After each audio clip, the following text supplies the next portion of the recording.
सध्या महाराष्ट्रात सर्वाधिक चर्चेत असलेलं नाव म्हणजेच IAS अधिकारी तुकाराम मुंढे. अन्न व औषध प्रशासन अर्थात FDA आयुक्त पदाची जबाबदारी स्वीकारताच त्यांनी राज्यभरात धडक कारवायांची मालिका सुरू केली. गुटखा माफिया, अन्न भेसळ करणारे, अस्वच्छ हॉटेल्स आणि नियम मोडणाऱ्या खाद्य व्यावसायिकांविरोधात कठोर भूमिका घेतल्यामुळे तुकाराम मुंढे पुन्हा एकदा चर्चेच्या केंद्रस्थानी आलेत. फक्त कारवाईच नाही तर अन्न सुरक्षेबाबत अनेक महत्त्वाचे नियमही त्यांनी लागू केलेत. नेमके हे नियम कोणते आणि त्यांच्या कारवाईमुळे काय बदल झालेत, चला जाणून घेऊयात. सर्वात मोठा नियम म्हणजेच ग्राहकाला मोफत आणि सुरक्षित पिण्याचं पाणी देणं बंधनकारक करण्यात आलंय. कोणत्याही हॉटेलमध्ये ग्राहकांना बाटलीबंद पाणी खरेदी करण्याची सक्ती करण्यात येणार नाहीये. तसेच येथे मोफत सुरक्षित पिण्याचं पाणी उपलब्ध आहे असा फलक लावणेही आवश्यक करण्यात आले.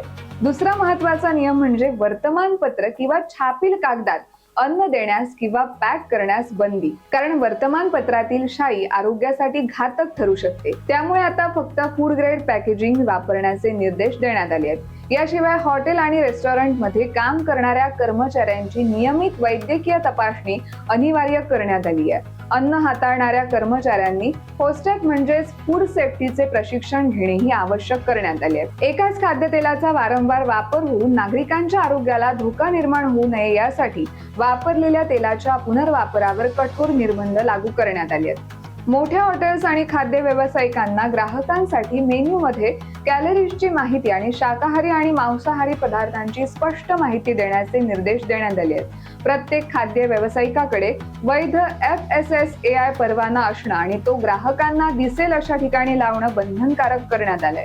तसेच कच्चा माल केवळ अधिकृत आणि परवानाधारक पुरवठादारांकडूनच खरेदी करण्याचे निर्देश देण्यात आले आहेत. 50 कोटी रुपयांपेक्षा अधिक उलाढाल असलेल्या खाद्य व्यावसायिकांसाठी दरवर्षी फूड सेफ्टी मॅनेजमेंट सिस्टीम म्हणजेच FSMS ऑडिट अनिवार्य करण्यात आले. स्वयंपाकघरातील स्वच्छता, कीटक नियंत्रण, अन्न साठवण, व्हेज आणि नॉन व्हेज पदार्थांची स्वतंत्र हाताळणी याबाबतही कठोर मार्गदर्शक सूचना लागू करण्यात आल्या.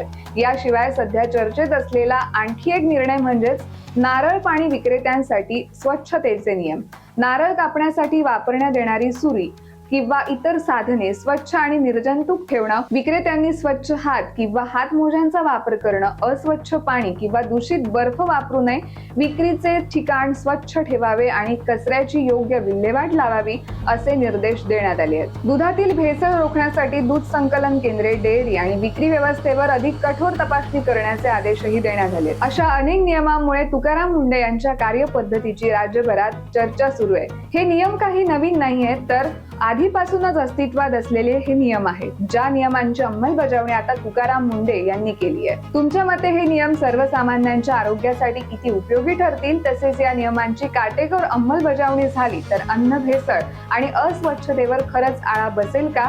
तुमचं मत आम्हाला कमेंटमध्ये नक्की सांगा आणि असेच माहितीपूर्ण व्हिडिओज पाहण्यासाठी प्रहार डिजिटलला सबस्क्राईब करायला विसरू नका.